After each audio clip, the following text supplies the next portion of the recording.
कुछ दिन पहले हम एक सीरीज स्टार्ट किए थे लीडरशिप इंटरव्यू में मोस्टली कैंडिडेट क्या क्या गलती करते हैं। तो हम अपने ही आईएमएट के अच्छे स्टूडेंट्स जो किसी ना किसी ब्लेंडर मिस्टेक की वजह से रिजेक्ट हुए हैं वो सब चीज़ें बता रहे हैं। 2 वीडियो होगा हमारा स्कॉर्पियो में मिस्टेक्स के, मतलब हमारे कुछ स्टूडेंट्स थे जिन्होंने स्कॉर्पियो के इंटरव्यू में भी ब्लेंडर मिस्टेक किया।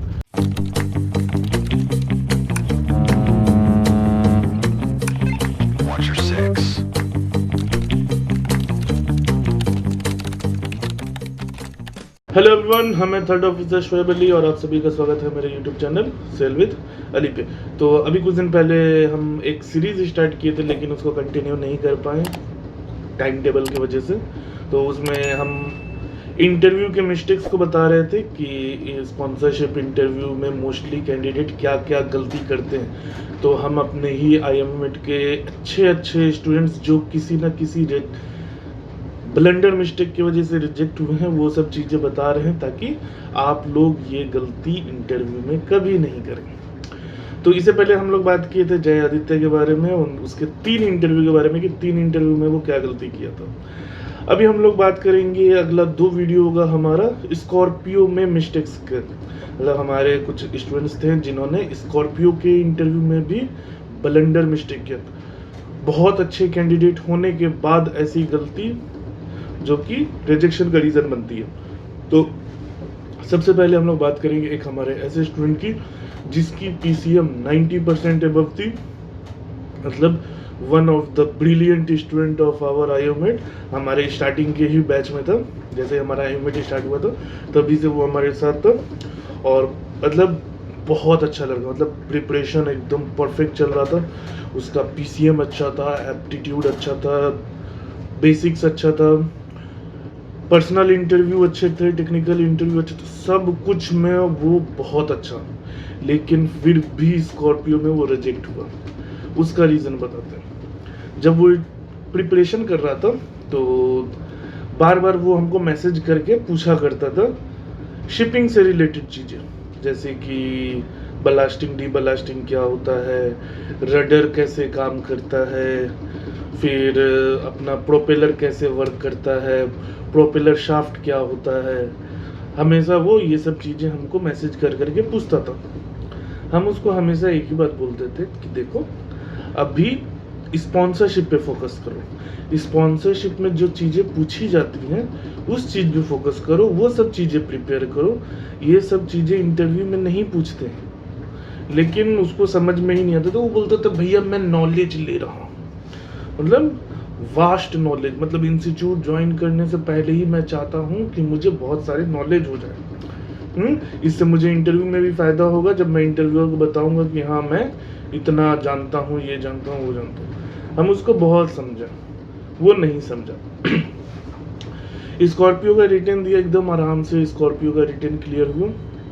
फिर वो गया इंटरव्यू के लिए। इंटरव्यू में वो जो कांड करके आया, मतलब इंटरव्यूअर उससे पूछे कि बताओ भैया तुम्हारा मतलब फेवरेट सब्जेक्ट क्या है, तो बोलता है शिपिंग नॉलेज। मतलब फेवरेट सब्जेक्ट में शिपिंग नॉलेज कब से आने लगा? मतलब अगर आपको इस फील्ड में अभी आए ही नहीं हो, आपको कुछ पता ही नहीं है, तो फिर कैसे बोल सकते हो ये सब चीज़ें? जब आपसे पूछा जा रहा है फेवरेट सब्जेक्ट, तो आप पीसीएम में से कोई एक चीज़ बताओ।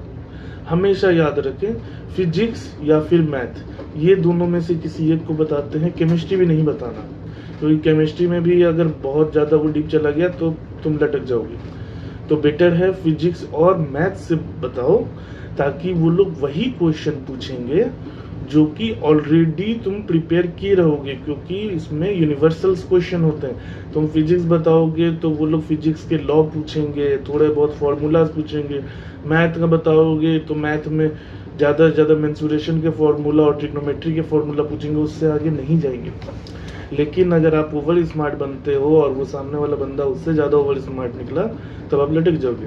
अब वो जैसे ही बोला कि शिपिंग नॉलेज, तो पहला क्वेश्चन जो आया वो ये था, व्हाट इज ड्राफ्ट? मतलब एक बार मर्चेंट नेवी के कोर्सेज स्टार्ट कर दिया प्री-सी, उसको पहले या दूसरे दिन ही पता चल जाता है कि ड्राफ्ट क्या होता है। लेकिन ये भाई साहब इतना मशगूल हो गए थे इन सब चीज़ों में, फालतू की चीज़ों में, कि ये बेसिक चीज़ें छोड़ दी हैं। ठीक है, बोले कोई बात नहीं।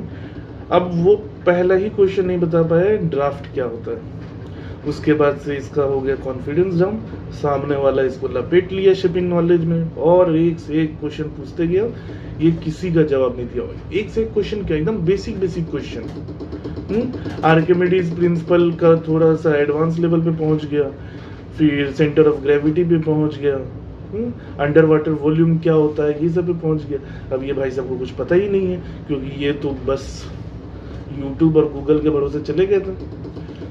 उसके बाद से रिजल्ट आया तो जाहिर सी बात है रिजल्ट में कोई भी चांसेस नहीं था पास होने का। वो पीसीएम का आंसर बहुत अच्छे से दिया था, वो हमको बोला कि हाँ भैया बस शिपिंग नॉलेज का आंसर नहीं दिया हूँ, बाकी सारा आंसर दे दिया।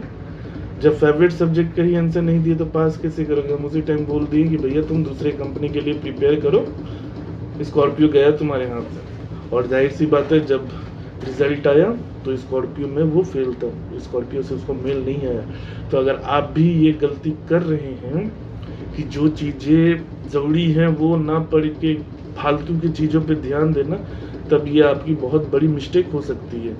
आप अभी स्पॉन्सरशिप पे फोकस करो, अभी आप डीएनएस का नॉलेज लेने लग जाओगे कि सेकेंड मिट में क्या होता है, क्या क्या पूछे जाते हैं, कैसे करना होता है। ये सब चीज़ अभी आपके लिए नहीं है। आपके लिए पहला चीज़ है कि आप डीएनएस स्पॉन्सरशिप पे फोकस करके स्पॉन्सरशिप का टेंशन लो।